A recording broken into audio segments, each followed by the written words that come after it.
হেলালুদ্দিন ইসলামী degree কলেজের একাদশ ও দ্বাদশ শ্রেণীর শিক্ষার্থীবৃন্দ, যুক্তিবিদ্যা ক্লাসে তোমাদের শুভেচ্ছা ও স্বাগত। আমি সোনালী মল্লিক, প্রভাষক, দর্শন বিভাগ। আজকে যে বিষয়টা নিয়ে আলোচনা করব তা হলো যুক্তিবিদ্যা প্রথম পত্রের ৬ষ্ঠ অধ্যায় অনুচ্ছেদ গ থেকে আবর্তন। আবর্তন কথাটির ইংরেজি শব্দ হচ্ছে কনভার্সন। এই আবর্তনের মধ্যে থেকে আমরা আজকে যে পাঠটা আলোচনা করব তাতে আমরা কি কি পাবো সেই বিষয়গুলো সম্পর্কে আমরা একটু ধারণা নেই আগে।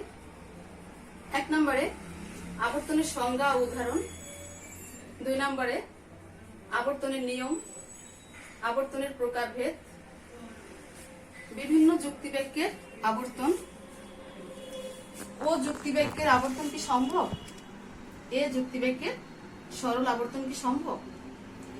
এখন এই বিষয় সম্পর্কে আমরা একটু ধারাবাহিকভাবে আলোচনায় যাই। প্রথমেই আসবো আবর্তনের সংজ্ঞা ও উদাহরণ সম্পর্কে। আবর্তন একটি অমাধ্যম অনুমান। এখানে একটি মাত্র আশ্রয়বাক্য থেকে সরাসরি সিদ্ধান্তটি টানা হয়।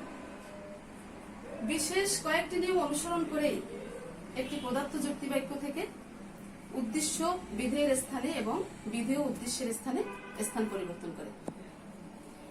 তাহলে আমরা শুদ্ধভাবে কিভাবে বলতে পারি যে অমাধ্যম অনুমানে বিধিসঙ্গতভাবে একটি প্রদত্ত যুক্তিবাক্য থেকে উদ্দেশ্য এবং বিধেয়ের ন্যায়সঙ্গতভাবে স্থান পরিবর্তন করার যে মাধ্যম, অর্থাৎ স্থান পরিবর্তন করা হয় যেভাবে এবং তার প্রেক্ষিতে যে সিদ্ধান্ত পাওয়া যায়, অর্থাৎ নতুন যে বাক্যটি পাওয়া যায় তাকে আবর্তন বলে। এই আবর্তন সম্পর্কে যুক্তিবিদ জোসেফ তার মত পোষণ করছেন। তা হলো একটি যুক্তিবাক্য তখনই আবর্তিত হয় যখন তার উদ্দেশ্য পদ বিধেয় পদে পরিণত হয় এবং উল্টো ভাবেও হয়, আর তার গুণ অপরিবর্তিত থাকে। তাহলে আমরা আবর্তনের সংজ্ঞা পেলাম। এখন একটা উদাহরণের মাধ্যমে আমরা আবর্তনটাকে ক্লিয়ার ভাবে একটু বোঝার চেষ্টা করি। দেখো, কিছু ছাত্র হয় মেধাবী, এটা একটা যুক্তি বাক্য, অর্থাৎ এটাকে আমরা প্রদত্ত বাক্য বলতে পারি। এই বাক্যটা আমি প্রদত্ত বাক্য বলতে পারি। এটাকে আমি আবর্তিত করব।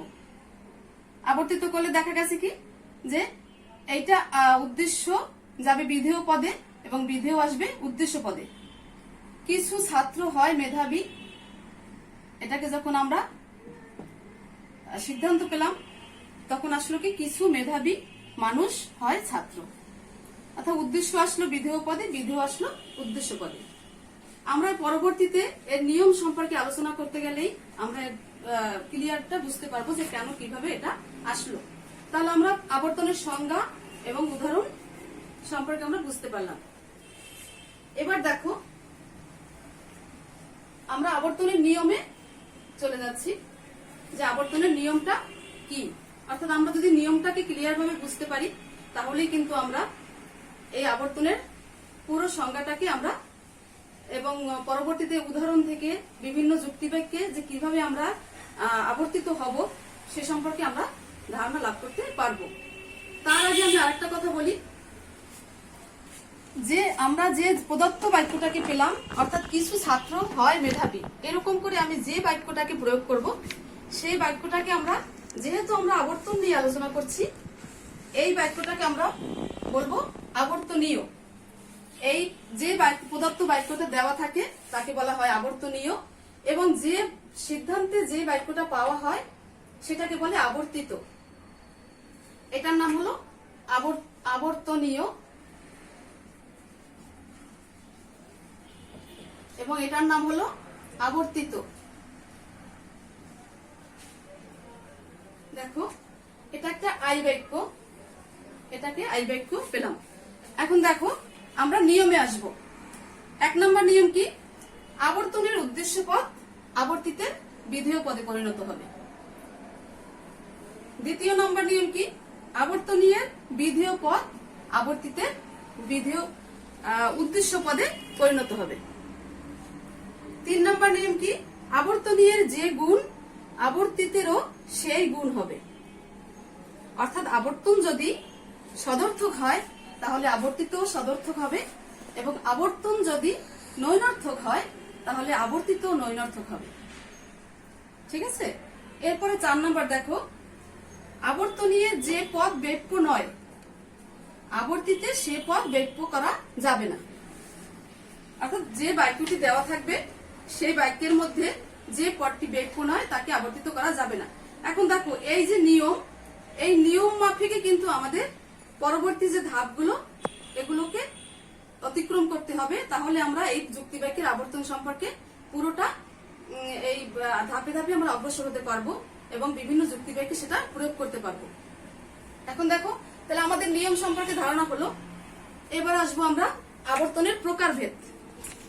দেখো আবর্তনের প্রকারভেদ, আবর্তনকে 2 ভাগে ভাগ করা যায়। একটি হলো সরল আবর্তন, 1 নম্বর হলো সরল আবর্তন,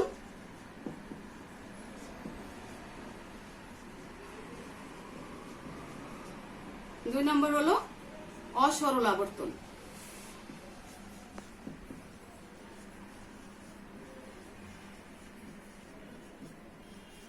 এখন দেখো আবর্তনকে 2 ভাগে ভাগ করা গেছে। একবার একটা সরল আবর্তন, একটা অসরল আবর্তন। সরল আবর্তন বলতে কি বোঝায়? যে আবর্তনের আবর্তন এবং আবর্তনীয় এবং আবর্তিত, অর্থাৎ যে পদার্থ বাক্যটি দেওয়া থাকে এবং যে সিদ্ধান্তটি পাওয়া যায় দুটোরই পরিমাণ এক থাকে, পরিমাণগত দিক থেকে একই হয়, তাকে সরল আবর্তন বলে। এখানে আমরা একটা উদাহরণের মাধ্যমে বলতে পারি যে আই বাক্যকে আমরা যদি আবর্তন করি, দেখো আই বাক্য কি? কিছু কিছু ফুল হয় সাদা। এখন আমি এটাকে যদি আমি আবর্তন করি, এই আবর্তিত করি, তাহলে আমি কি পাবো? আই বাক্য পাবো। দেখো কি হয় তাহলে? কিছু সাদা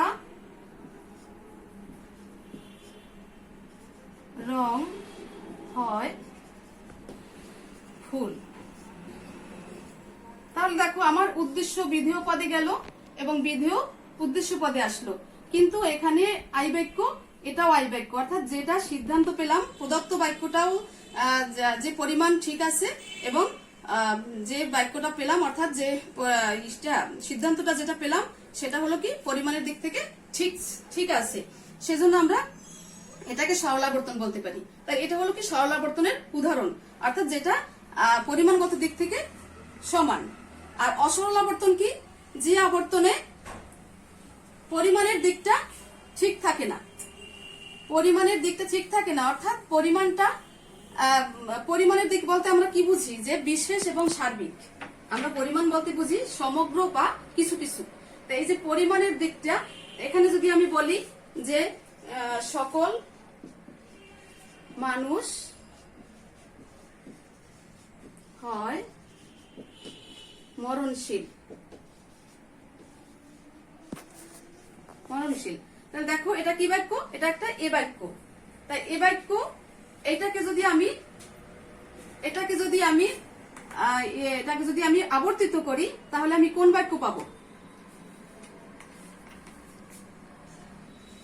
কোন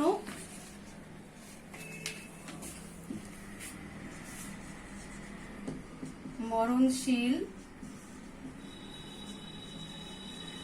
জীব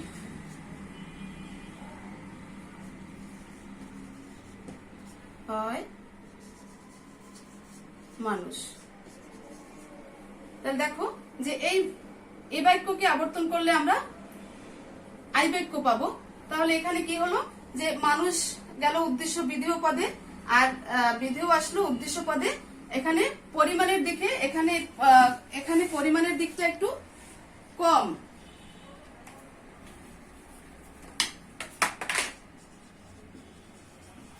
দেখো পরিমাণের দিক থেকে এটা হলো সার্বিক বাক্য আর এটা হলো বিশেষ বাক্য। তাহলে পরিমাণের দিক থেকে এটা দুই রকমের ব্যতিক্রম। সেহেতু দেখা গেছে যে এটা একটা অসরল আবর্তন। তাহলে আমরা আবর্তনকে দুই ভাগে পেলাম, সেটা হলো সরল আবর্তন এবং অসরল আবর্তন, এবং আমরা সেই সংজ্ঞাটা দিয়ে আমরা বুঝতে পারলাম যে তফাৎটা কোন জায়গায় আসলো। এরপরে আমরা চারটি বিভিন্ন যুক্তিবাক্যের আবর্তন, অর্থাৎ এ ই আই ও, এই চারটি যুক্তিবাক্যের যে আবর্তনকে কিভাবে আবর্তিতে পরিণত করতে হবে সেই বিষয়গুলো সম্পর্কে আমাদের একটা ধারণা নেই। তাহলে আমরা প্রথমে আসি কি এ বাক্য নিয়ে আমরা একটা উদাহরণ দেই আগে। যেমন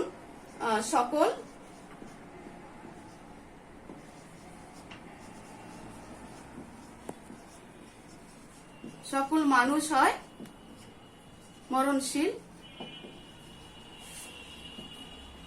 তাহলে দেখো এই বাক্যটাকে আমরা এই যে আবর্তনের যে নিয়ম কাটা, এই নিয়ম কাটাকে আমাদের ফলো করে এখানে কিন্তু যে বিভিন্ন বাক্যে যে আবর্তিত করব, সেহেতু এই চারটা নিয়মকে কিন্তু আমাদের ফলো করে এইটার উপর প্রয়োগ করে এই বিষয়গুলোকে আমাদের নিতে হবে। সেজন্য আমরা কি পেলাম যে আবর্তনীয় উদ্দেশ্য পদ আবর্তিতের বিধেয় পদে, আবর্তনীয় বিধেয় পদ আবর্তিতের উদ্দেশ্য পদে হবে, আবর্তনীয় যে গুণ আবর্তিতেরও সেই গুণ হবে। তাহলে যে গুণ যেহেতু এক হবে, তাহলে আমরা এ বাক্যকে আমরা আবর্তন করতে হলে আমাদের কি করতে হবে, যে হয় এ বাক্য আনতে হবে, না হয় আই বাক্য আনতে হবে। কিন্তু এ বাক্যকে আনতে গেলে দেখা যায় আমাদের এই যে 4 নম্বর নিয়ম, আবর্তনীয় যে পদ ব্যক্য নয়, আবর্তিতে সে পদ ব্যক্য হতে পারবে না। অর্থাৎ আমরা যদি উদ্দেশ্যকে বিধেয় জায়গায় এবং বিধেয়কে উদ্দেশ্য জায়গায় আনতে চাই, সেক্ষেত্রে দেখা যাবে যে এই বাক্যের উদ্দেশ্য পদ ব্যক্য এবং বিধেয় পদ অব্যক্ত। তাহলে এই অব্যক্ত পদটা যখন আবার বিধেয় পদে উদ্দেশ্য পদে আসবে, তখন সে ব্যক্য হয়ে যাবে। সেহেতু আমরা এই বাক্যকে আমরা আবর্তিত ক্ষেত্রে এ বাক্য আনতে পারবো না, সেহেতু আমাদের আনতে হবে কি আই বাক্য। তাহলে আই বাক্য আনলে আমরা কি লিখতে পারি এখানে, যে কিছু আই বাক্যের নিয়ম অনুসারে আমাদের বাক্যটাকে সাজাতে হবে, যে কিছু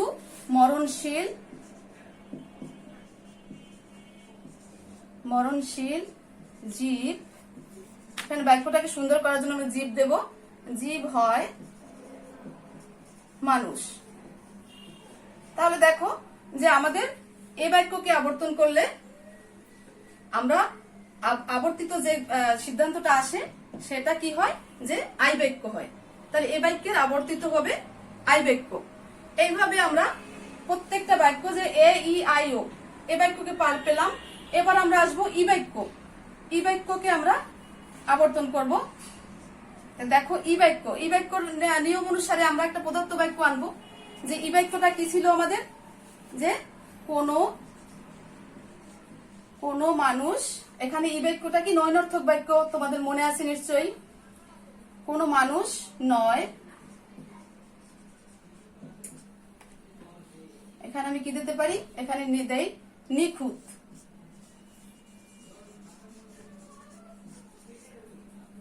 কোনো মানুষ নয় নিখুঁত, অর্থাৎ আমি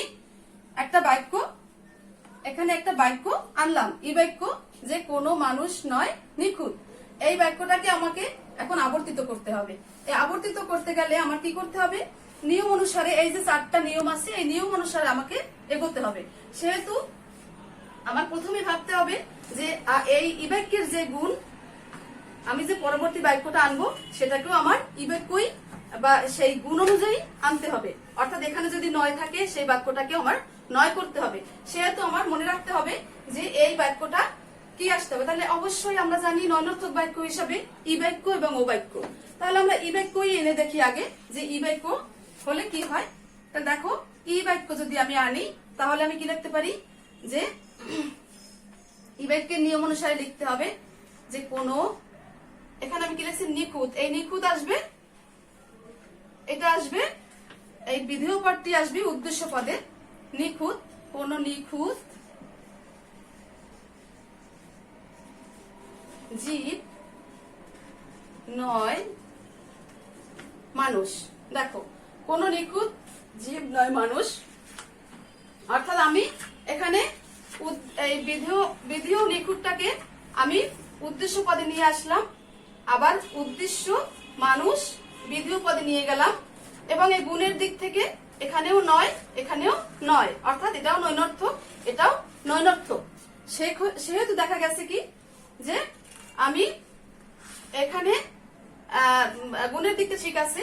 এবং ব্যাপ্যতার প্রশ্ন দেখো যে আবর্তনীয় যে পদ ব্যাপ্য নয়, আবর্তিতে সে পদ ব্যাপ্য হতে পারবে না। এখন সেখানে দেখা গেছে কি কোন নিখুঁত, কোন মানুষ না নিখুঁত, এখানে ই বাক্যের আমরা জানি উদ্দেশ্য পদ ও ব্যাপ্য এবং বিধেয় পদ ও ব্যাপ্য। সেহেতু উদ্দেশ্য বিধেয় যখন দুইটা জায়গায় স্থান চেঞ্জ করছে, তখন ব্যাপ্যতার প্রশ্নে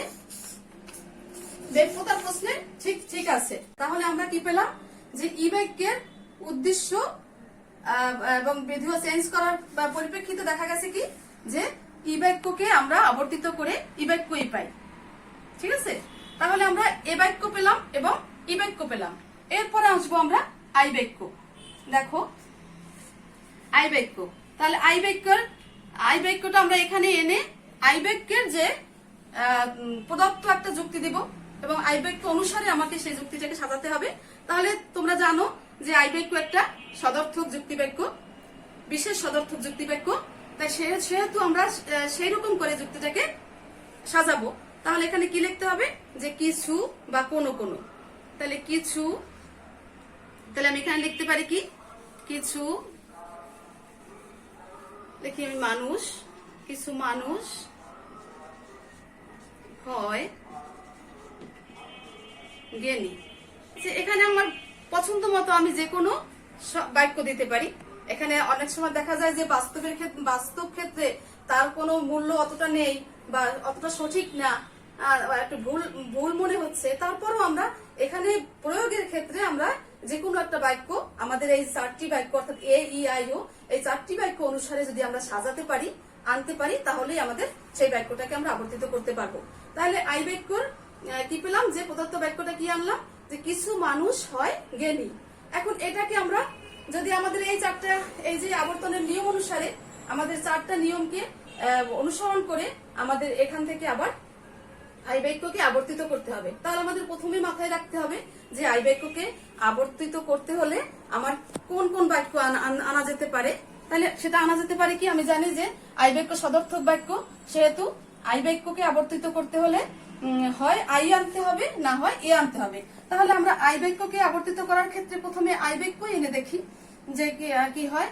তাহলে আমরা আই বাক্য আনি, আই বাক্য এনে এইটাকে আমরা এই আবর্তনীয়টাকে আমরা আবর্তিতে প্রয়োগ করব এবং আবর্তিতে প্রয়োগ করার ক্ষেত্রে যে নিয়মগুলো আমাদের মেনে চলতে হবে সেই নিয়মগুলো অনুসারে আমরা বিষয়টাকে স্থান পরিবর্তন করব।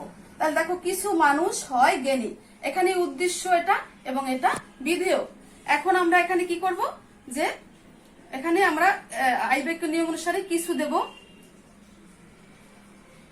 কিছু, এই যে জ্ঞানী, এখানে জ্ঞানী চলে আসবে, কিছু জ্ঞানী জীব হয়, এখানে হয় মানুষ।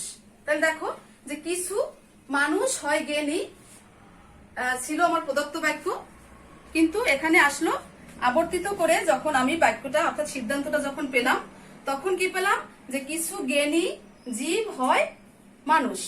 কিভাবে পেলাম সেটা আমরা এই যে আমরা যে 4টা যে নিয়ম অনুসারে, দেখো আমাদের এটা সঠিক আছে কিনা, যে উদ্দেশ্য গেল বিধেয় পদে, বিধেয় আসলো উদ্দেশ্য পদে, আমাদের গুণের দিকটা ঠিক আছে, গুণ ঠিক আছে।